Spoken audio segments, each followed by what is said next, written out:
Have you ever tried exposure therapy and it just doesn't work? I mean, exposure therapy might work for some things, for some people.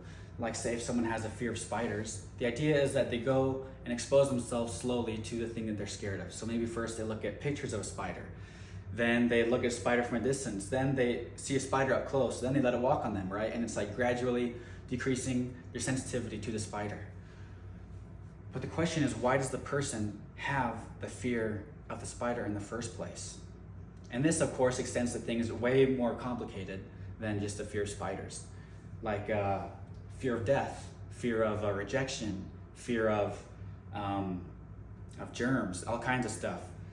And so the thing with exposure therapy, right, is you go in and you just expose yourself, like I said, multiple times over and over and over and over and over until hopefully the fight or flight response, or this emotional response that you get, this unwanted response, goes down, right? So maybe it starts out 100%, you do it for a few months, it goes down to like 50%, you know, you keep it up, and maybe for a few years you get it down, so now it's like at like a 40 or 30%. But it's still there, you know? And this is what I often see with people. They start out with a big problem, and then through exposure therapy, it actually does help, but it doesn't actually take it all the way down. It's still something that affects them. It's still something they have to learn to manage and control. But what if I told you you don't even have to learn to do that in the first place?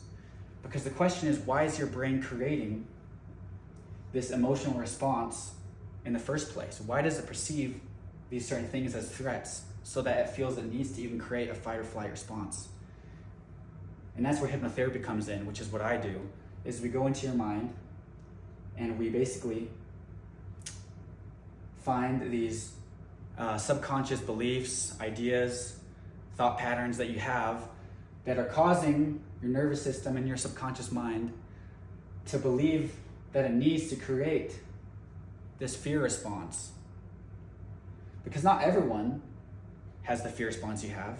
Maybe some people have it. It's always different. No one's the exact same. It's different in somewhat slight ways or big ways for everybody else. So why is it for you that you have this specific problem? And that's where I come in and can help you with the hypnotherapy to basically find these subconscious beliefs and change them so that there's no reason for your mind to even create this in the first place, this fear and all that. And so if there's no reason for it to create it in the first place, it won't create it. And if it doesn't create it, then you don't need to do exposure therapy because you're just living the life you want to live anyways, because there's nothing stopping you now from achieving your goals and doing these things that you want to do because there's no fear, because your brain has no reason to create the fear in the first place. So if you're interested in that, just comment below or you can DM me and I'll be happy to respond.